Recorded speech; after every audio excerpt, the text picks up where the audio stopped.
All right, now we are in part two. Rachel, Yeah. welcome to part two. Thanks. And it's all about you coming back to the UK. Okay, so why did you decide to come back to the UK in the first place? I think the severity of COVID was quite difficult for me, and I think for a while I was panicking that they were going to put in another lockdown. Like I felt like I would have my bags ready and I'd be going straight away because it was just so awful. But then, flight prices went up and family couldn't come over and like see us as often as they used to. And I think that was, we'd always been, for years, we'd been saying like, should we go back? Should we not? And I think my husband, Tom, was quite keen on coming back. I think he missed a lot of his friends back here. And job opportunities are different. So he was working as an English teacher and, doing other things would be more difficult. And I think the combination of all of that was what made us think, let's do it now. So we chose to come back. Do you think if COVID hadn't happened, would you still be there? I think there's a chance we would still be there. Wow. Because I think it wouldn't have pushed us into being like at a point where we felt like we needed to be closer to family. Because if family kept coming out as often as they did, I think we still probably would be talking about it every other month, saying, oh, do you think we should go back? But I think we'd still be doing that now. That's really interesting. I think I'm the same. If COVID hadn't happened, I wouldn't have gone to Thailand and then I wouldn't have come back to the UK as well. It's crazy to think how many things happened because of it. Yeah, absolutely. So the question is, was it an easy decision or a difficult one? I'm guessing it was a very easy decision to make. No, I think it was still difficult. Oh. Because, there's it's giving up on like the whole life you've set up there. Like the children's schools, the children's friends, our friends. Like I remember Tom thinks it was very dramatic, but when we were driving, we just like handed the keys back in and we were driving to drop the car off to the person that bought it. And I remember crying and saying like, I had so many hopes and dreams here. And like, I really felt like we'd like, I don't know, not given up, but we'd like decided a different track. When we first went there, that was like our new home. Like I could imagine the kids being there for years. Like I could, you dream when you have children. I think you dream more about when they're older and like what they would be doing and things like clubs that you were thinking of for them when they were 10 or. Would you ever go back? No, I don't think I could now. I think I've closed that chapter. You've outlived it. You're different. It's like you've shed your skin like a snake. I don't know why I'm comparing my sister to a snake. That's not. I know what you mean. Like, yeah. But I think it would be too traumatic for the children as well. So how did the boys react to moving back? So I think it was a lot more difficult and more complex than we like anticipated, because while we lived in Spain, Santi especially always wanted to be in England because it's where his family were. It's like where we have holidays. So we thought that's a really positive thing. Like he wants to go back there, like he wants to move there. But then once we moved there, he really missed Spain. And I think it was very different, me and Tom coming back to the children coming, because their life was Spain. And for me and Tom, it was coming home. But to them, it was moving to the place where you go on holiday. Like it's quite a strange thing. Interesting. And although they are British, they didn't know some of the like cultural practices and things of the UK, like fireworks night, that kind of thing. Like we never did that in Spain. And they also missed other celebrations, so like San Isidro, the Saint of Madrid. Like that was a really big celebration that we had every year that they don't have anymore. And like we still have the costumes and things that they would wear in their dressing up box. But that's quite different, and like celebrating your saint's name and things. There are like King's Day. You could still do that though. Yeah, and I think we did when we first moved back, but then as your life becomes more ingrained in the UK and like UK practice, they kind of fizzle out. Like King's Day, it's a big day, obviously, in Spain, but in England, we're back at school. So if you did King's Day, it's like, well, we're already back. Yeah. You can't do it in the same way. Right. Makes sense. And did anything about the UK feel strange to you after being away for so long? Yeah, I would say everything. Well, give me a few examples. I think more than anything, it was like integrating back into like using services. So like registering at the doctors, like collecting a prescription, things like that I know how to do in Spain, but I don't know how to do here. I remember picking up a prescription for Matty for something and me asking like, how much is it? And the guy looked at me like I was crazy because kids have it paid for, it's free.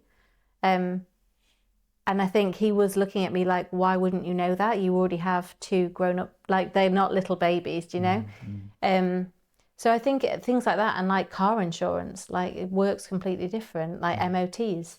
I think I left like 23, I think I moved. So 2023? No, when I was 23, I moved to Spain. Oh, okay. So when I came back, you expect, a 30-something to know how to live life. Yeah, that's really interesting. You left the UK when you were 23. I left when I was 18. And we both spent a long time abroad. Yeah. Really interesting. Was it strange that all of a sudden you could express yourself 100% and everyone can understand you? Yeah, I loved that. I like that, but at the same time, no, I guess I like that. No, I also like having like a secret language. But I guess if I want to speak secretly, I can speak in Korean to my wife. Yeah.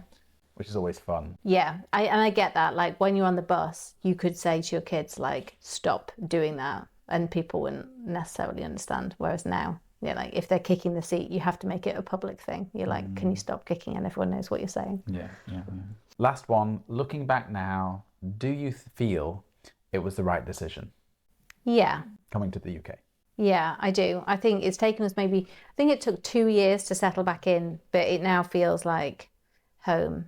And the kids are happy at their new schools. I'm happy in my school. I found new hobbies and things. So. Oh, okay. That's a nice segue into introducing your hobbies. I have obsessive streaks and obsessions with things. My sister loves gardening, plants and flowers and allotments and things like that. Do you have an allotment? No, but I have my name down on one, and it could take up to 10 years to get one here. How do you explain an allotment? What is it? It's like a public piece of land that's divided into small sections that you rent each year, and you grow vegetables, and it's just like a space I think it's to connect with nature and be mindful, but you can then also grow your own food. I imagine in the past it was generally so people could grow their own food. Yeah. Right? Because even Nana's dad had an allotment. Yeah, and it would have been like a huge amount of food for the family that you don't have to pay for. Yeah.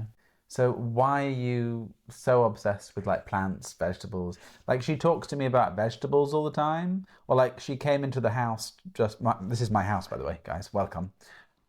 She came into the house and the first thing you said was like, oh, what's this plant? What's this? There's a bulb on the side it's not grown shoots, so I wondered what it was, but I think it's an amaryllis. So what do you like about should I say it's gardening that you like? Yeah, I think so. Okay, so what do you like about gardening? Why is that your thing? I think in Spain we did try and buy a few plants, but the sun is so hot it literally just burnt them to a crisp in like an afternoon. So, because I did think, it would be great to grow tomatoes and things, but it's too hot. It's just too hot for a lot of plants. And when we first moved back here, I remember the first spring really, really well. Because in Spain, where we were living anyway, the change of seasons quite quick. So it goes from winter to very short spring, and then it's just suddenly really hot.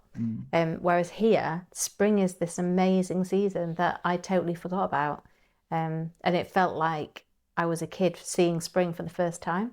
So when all the bulbs come up and there's like flowers everywhere, it was so colourful and like amazing. I think that's probably what started me to be interested. And then also we didn't live in a flat, so now we have a house and we have like a small garden.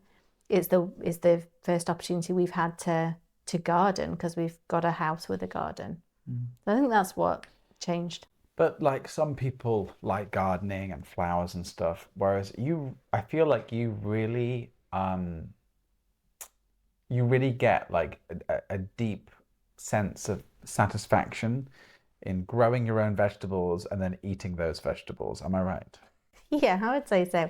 But I think it's my second passion. So I think my first one was teaching. And my brain would be just on teaching all the time and I wouldn't be able to turn it off. I'd be thinking about anything that we were doing, like how that would apply to the classroom or like how that would be involved into a topic that we were learning about. And that was just on all the time.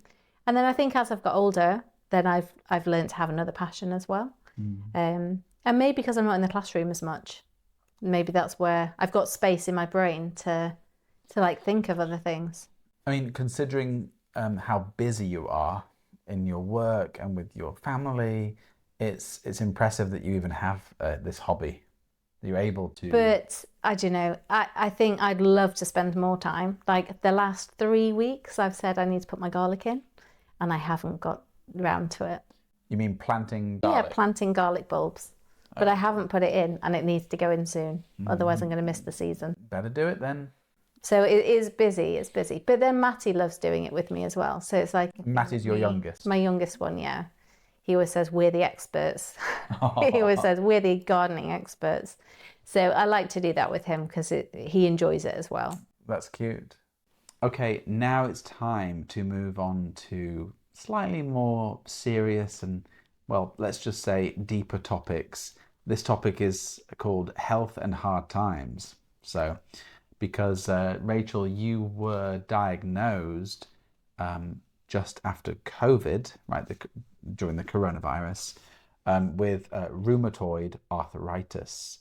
So, did I say that right? Yeah, and I think it was linked to COVID because I think the stress of the pandemic, it can trigger, like if you have a predisposition, then it can be triggered by stress because it's an autoimmune disease.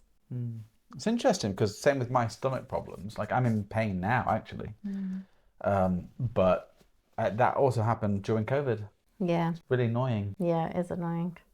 COVID changed everyone, right? Yeah. Let us know in the comments how, COVID might have changed your life for the better or the worse or in any way. It'd be quite interesting to read that, guys. Yeah, so kind of what is it? How does it affect your daily life? So I think it's inflammation from your body attacking healthy joints. So it's like the soft tissue around your joints. For me, it's mostly my hands and feet that are really affected. But when the pain first came, I didn't know what it was. So it took quite a long time to get to a rheumatologist who then diagnosed it and started treatment. But it was very difficult to do anything with my hands because they were so painful, all my finger joints. So like one of the things that I remember being really upset by is I found it really difficult to help Matty put his socks on because he was only like 18 months at the time and so he needed help getting dressed. Like doing buttons and things like that. That was really painful. So that's probably the reason why I then followed up to find what it was. I mean, occasionally you like can't move or something. We have really bad episodes. You can have like a flare up. So I think the worst was in my feet because that was making it really difficult to walk.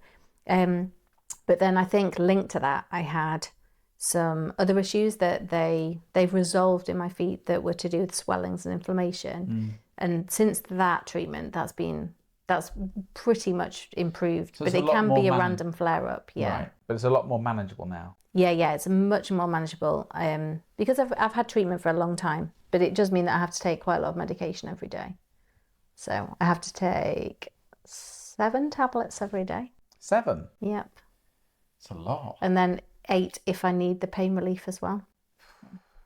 So, did it change how you work or how you see yourself?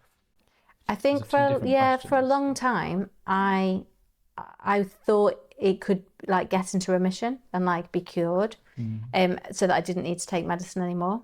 But the doctor had to be quite firm, like on several appointments, until I understood, like, it's once it's triggered, like it's something that is lifelong. It's not like you can get reactive arthritis and things that you have like a period of time where it flares up and then it's treated and then it goes. This is different. So it isn't something that you can just cure with staying healthy for a while. The next topic that I put down is just granddad. Because our granddad isn't very well at the moment. He's in hospital. His health has been steadily deteriorating. And I actually wanted him on the channel, and he wanted to be on the channel. I did film a short, maybe 10-minute video of him, which I might put on the channel later on. I don't know. But how has that been for you emotionally? I think it's very sad to see like how much he's declining day to day, because he's always been such a social person. Like, he loves to chat to people and go to places, and he really enjoys like connecting with just, strangers, I guess. Like if he goes out for a meal, he's always chatting to people on different tables. And with him being he is a real extrovert. But I think he's in hospital, and so he can't do that, and that's sad for him. But I think this time he's very confused about where he is, and that's more upsetting because he's like jumping around about where he is in the past. But I think what's more emotional for me is knowing like how hard that is for Mum, because it's her dad, and that's really hard because it's every day. And she's coping really well. Like, she's been there for him and taking him things, and she's very strong. Like, Mum is very strong emotionally. She's very resilient, isn't she? Yeah, super resilient. But it still must be really hard. Oh, yeah.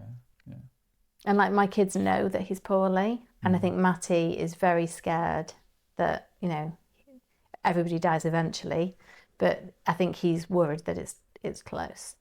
About Grandad Peter? Yeah. Anytime like I talk to Mum on the phone and he hears, he often runs away and cries. Does he? Yeah. Goodness me. So the next question is, do you think experiences like this change what we worry about in life? And by that I mean, our grandparents or parents getting sick, and do you think it changes what we worry about in life? For me, it doesn't.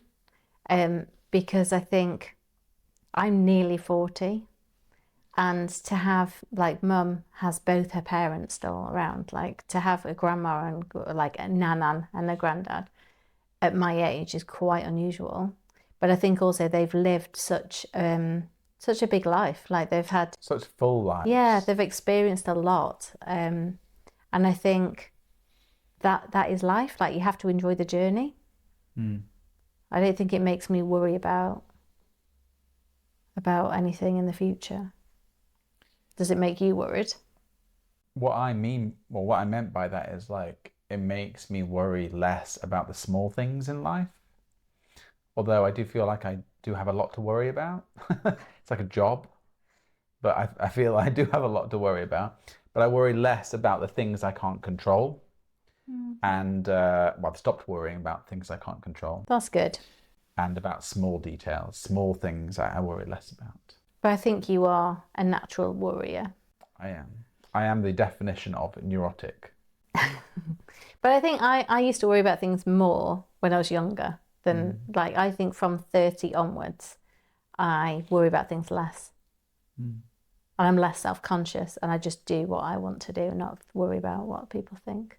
I'm the same. Yeah. I definitely am less self-conscious, and I just do what I want to do. I mean, this whole YouTube channel, if I was self-conscious, I wouldn't start a YouTube channel. I mean, I still think that's very brave because... Well, you're on it. Yeah, I know. But for me, it's a very big thing. I would not be able to do it like you do every week. Okay, now we're moving on into the more kind of reflections, self-reflections, and kind of your perspective on things, that kind of topic now. So do you think you've changed a lot over the years as a person? I think, although I am still quite shy, I've changed a lot. Like when I was do you remember when I was younger, I would be too scared even in a restaurant to ask for like extra butter for my jacket That was a potato. really big thing. And It was a really big thing. I remember that really well. And because, I looked up to you, so I kind of copied you in a way. I thought, oh, that's a normal way to behave. And it can be, but I was very shy. Yeah, I mean, what I mean by that, as in the norm, Yeah. But I think things from you has affected me actually.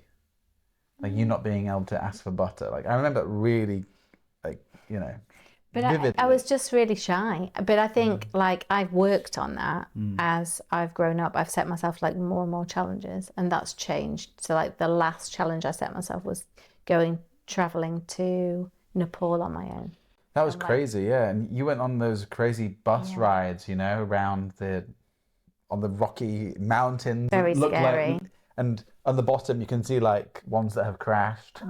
I mean but I think I've learned through those experiences, you can't stay in that heightened sense of like fear for too long. You eventually think, I can't stay this stressed. So on the bus journey, you learn those things of like, well, what will be, will be. Like, because you can't stay that worried to that level for too long. So those things, like, I think they've changed who I am now because I'm able to ask for butter in the in the restaurant if I need it. You are now. Yeah. So do you actively try to step out of your comfort zone on a daily basis? Are you always trying to do that? No, I think I used to, but I don't do that anymore. Why? I think I haven't got time, for one. Fair enough. But I think I know that if I needed to, I've got the ability to push myself through into different, like outside of my comfort zone. Like because I've done it before, I know I can do it. But just because I am quite introverted, like it is something that I have to choose to do rather than just naturally do. Yeah. It was quite big for me stepping out of my comfort zone, interviewing people on the street recently. Yeah, I don't think I could do that. Most people saying no or get away from me. And, it's quite like, oh, sorry, just want to ask you a question. But yeah, I felt really good after that. Yeah, because you've achieved something. Yeah. And overcome something that you were a little bit nervous about. Yeah. Yeah, okay, next one. What matters more to you now than it did when you were younger? It's a hard question, that one. Because you can't include like your boys, right? Something that matters more to you now than it did when you were younger. I know what the answer might be. I don't know if you do. I don't know what the answer is. I think it's just like being more mindful. Like I enjoy the moment more. And I think I've trained my brain to do that from what mum, like I know mum does, like she practices gratefulness.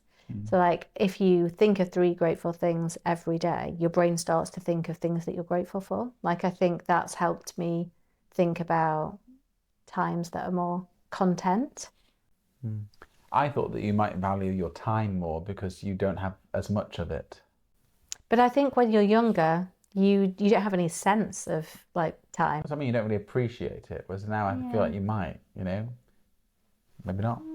I feel like I don't have any time. It was very difficult to get her to come to my house to record this video, guys. So I hope you feel privileged. Yeah, is there anything you worry less about these days? You kind of briefly mentioned that. I definitely worry less about what people think. Okay. Yeah, because I guess That's when so you were freeing. young, you must have worried about that a fair amount. And I think all teenagers do. Like it's But very some common. more than others. I think I was definitely at the limit there. Like And you think that's just due to you getting older, having kids, being a head teacher? I think it's just getting older and realizing actually no one else cares. No one cares. No one's looking at you. No, because when you're younger, you're constantly worrying about what people think of you, like, and you think that you're so self-centered as a teenager. Whereas now, no one cares what I'm doing. Like literally, no one's looking. Like I just want to do what I want to do. It doesn't matter. life is short. Like, just do what you enjoy. So the next topic is called Looking Ahead, and it's all about the future. So Rachel, or Rach, as I sometimes call you, more often than not, what are you excited about this year? I'm quite excited about going on holiday with Mum and Dad this year because we are going to Spain, and we're going to go and see the eclipse. So I'm really excited about that. I remember seeing the eclipse when we were kids. Same, 1999. What do we say then? What are you supposed to say? Jinx. Oh, okay, yeah, Matty does that all the time. Yeah. But that's going to be exciting, and I'm excited for my kids to see that as well because it's a really special thing. And if we enjoy it, there is another one the year after that's even longer. Yeah, unfortunately, I don't think I will be able to make it, but I think I can go to the one the year after. Fingers crossed. And that's a long one. That's like 6 minutes. This one's 2, I think. Okay. Wow. Yeah, they'll love that. And we're also going back to the Picos de Europa, which is a mountain range that me and Tom visited, I think, a year after we got married. Where is it? It's in the north of Spain, quite close to Santander. But it's beautiful. And I'm really looking forward to Mum and Dad seeing that as well, because it's a place that I know that they're going to love because they love the Lake District and places like that.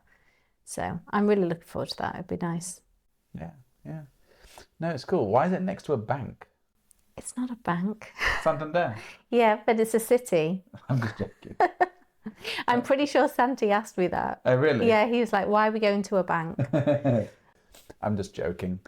Oh, do you still set goals for yourself, like personal or professional? No, but I used to. I used to like a very extreme level, I'd say. Like meticulous level, Yeah. like really detailed goals. But I got to them. You've reached it. I reached them all, so now I could just relax. It's like a video game and you've done the final boss. Yep. And So now you have just to stay on the top of the mountain. Yep. Wow. Which, yeah, I don't know. I think maybe I've changed as a person, like as I've got older. But yeah, it's quite nice to have achieved the things you've set yourself. I bet, Rachel, I bet. I can only imagine. But maybe, I didn't set goals that were unachievable. Some people set things that are they're really difficult. yes. These were all achievable goals. Yeah, They were since manageable. you, like, incrementally set goals that were achievable, and over time, you reach the ultimate goal. Yeah, what, professionally? Head teacher. I still can't imagine my older sister being a head teacher. But I know. But I think I've never people in their walked into your heads, school. though, think it's something different, It is just... Well, it depends, actually, because in every school's different. And also the way British schools are run are completely different to, like, say, international schools in Thailand, where I worked. Yeah, every school's different. For example, there's a lot less kind of red tape or less protocols over in international schools. It's very relaxed and kind of laid back. But the school I was head teacher at before there was still red tape and it wasn't as relaxed, but it was a very different school. Oh, in Spain? Yeah, different school to what I'm working in now. Yeah.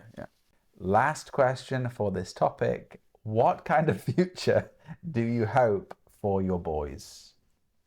I think that's a hard question. I think really, and I think most parents, this is the same. You want them to be happy. Like, you want them to find passions that they enjoy in life. I think both of them are exploring lots of different passions, like Matty with his running and Santi with his basketball and things like that. But I hope that they continue to find passions and enjoyment in life and be happy. And I think you always think about like what jobs they will have and things. I want them to have a job where they will enjoy it, that they still enjoy learning things around them. And it's interesting though, because you said, everyone will probably think the same thing.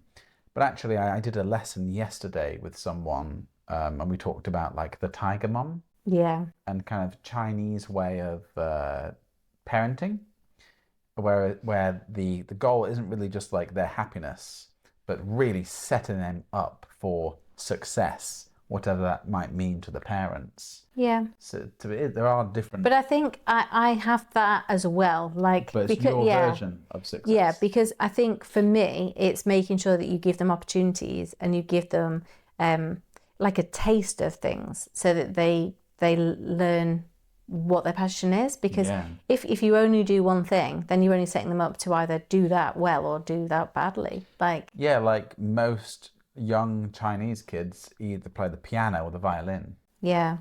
Not like, Whereas like my kids do so many activities. They do. I mean, they do parkour, they do basketball, ping pong or table tennis, as you prefer to call it. Like Santi's learning the drums and the keyboard because he likes both. I think that's maybe, I worry, that we don't give them enough opportunities to do things. Maybe I'm giving them too many.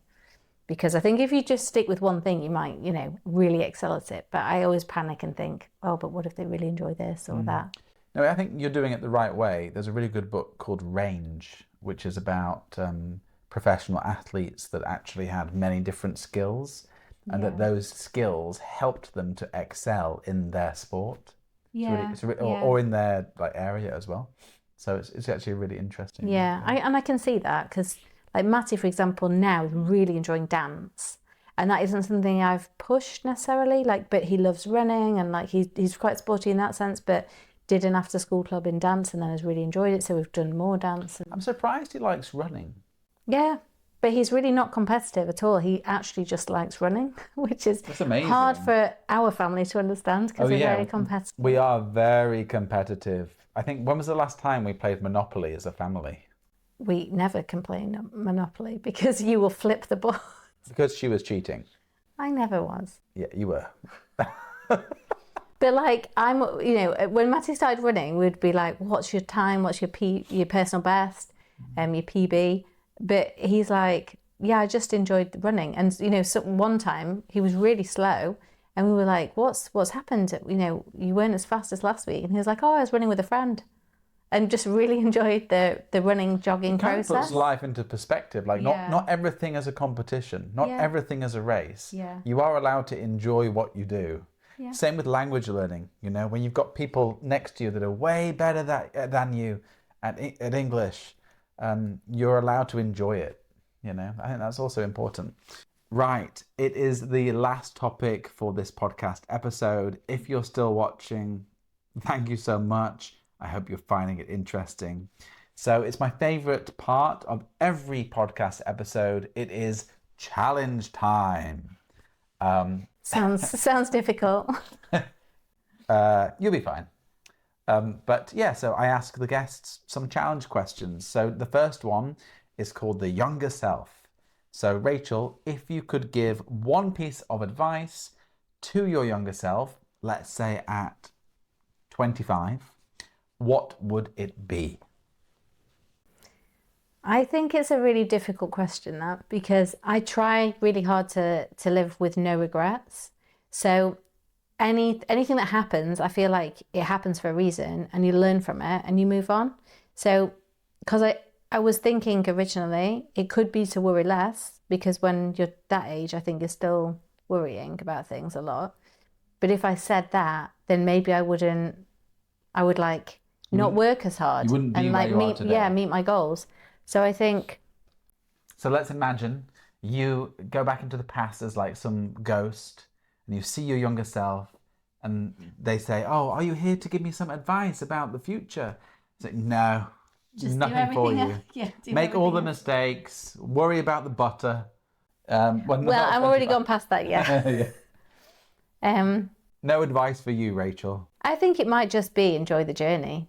Oh, I like that one. That's good. Because actually at 25, life was really fun, really exciting. 2 years into my journey, living in Spain. Don't worry, but just enjoy life. Emily, who may be watching, hi Emily, our younger sister, she said something really interesting, which was, she at the time she was moving house and she was a bit stressed, I think. Our granddad, who is now in hospital, he said, just enjoy the ride, enjoy the journey. He said something like, I wish I could be worrying about moving house. That's what he said. I think it's true though, isn't it? Because like it's a stressful time, but it's exciting as well. Yeah, I guess like sometimes like the most stressful times in our lives when we're like 80, we'll probably be thinking like, I wish I could go back to that time when I was so stressed about creating a YouTube channel. Oh wait, sorry, I'm getting a bit too deep into me now. Anyway, second question, I'm calling it the one lesson. So what's one life lesson you've learned the hard way? See, I think it's hard to think of that because learning, like I've learned loads of lessons in life, but I wouldn't think of them as like the hard way because I don't live with regrets. Like I genuinely think if you've learned something, you've learned it's been positive. The only thing I can think of is I've learned to ask for butter in the restaurant because if you don't, your potato's not going to taste as good. That is hilarious. That's one thing I think maybe I've learned. But if you don't ask for it, you don't get it. So you may as well push yourself through and be brave and ask when you're a kid. Okay, that is the hard way. Yeah, you learn to ask for things the hard way. Yeah. Because you had potatoes, jacket potatoes. It's a very British thing, I think. Jacket potatoes? Yeah. Oh, yeah. They're really good jacket potatoes, aren't they? Yep. Because you can, it's just a big potato cooked in the oven for a long time, olive oil, salt, or butter on the skin. I'm talking about just the cooking part. Right, yeah. And then you can put whatever you want in it, any filling. I actually like coronation chicken on mine. That sounds very nice. Homemade. Do you know, when it was Santi's first birthday in Spain, we had lots of people around and lots of Spanish people came. And we thought, what should we do? Because, food-wise, it'll be tricky. So we just did loads of jacket potatoes and a chilli. And all the British people went and got the potato, cut it open, put the chilli in, they got on with it. Spanish people, they lingered. And then someone was like, what do we do with it? So we had to explain. That's really funny. All right, number 3, the question is one change. If you could change one thing about how people live or think today, what would it be? So I purposefully made this question not about Rachel. No regrets, Rachel. So let me say that again. If you could change one thing about how people live or think today, what would it be? I think that is an easier question. I think people should be less selfish and work more collaboratively together. I think when communities come together and do something together, it's amazing. But why don't we do that more often? I think a lot of people just live isolated lives and they're just doing things that they want to do and thinking just of themselves. But actually, if you come together to do things, you can achieve so much more, and it's just a kinder place to be. Yeah. It's kind of a similar answer to Nana's first interview. Yeah, it is. Said. Oh, you watched that, did you? Yeah, I have. My biggest fan. It's a good one. All right, it's the last question for you, Rachel. The future hope. When you think about the future, what gives you hope? So is that hope for the world, or is that hope for me and my life? Whatever you want it to be. I think hope for the future. What gives you hope for the future? I think working in a school and seeing children and seeing the natural hope they have for the world is probably hope that I see. That's really interesting. Because I think they haven't learnt to necessarily be selfish and be cynical. They genuinely just see the good in things and the good in people and communities. And I hold on to the fact that that's innate. Hopefully they'll get together and do something amazing rather than just doing something for themselves. Yeah. And I think the place that I work, there's pockets of that. And when you see it, it transforms places, So that's my hope, is that the next generation learns to collaborate and do good, I think. Good answer. Great answer. Thanks. All right, guys. Thank you so much for watching. And I challenge you to also answer that last question. One, it shows me that you have watched the entire video, but I think it's also quite an interesting question. So one more time for you guys, when you think about the future, what gives you hope? Thank you so much for being here with us. If you're a Patreon member, please go over to Patreon and watch our bonus video, which is quite fun. And yeah, we'll see you around. So thanks again, Rachel. Thank you for having me. All right, bye. Bye.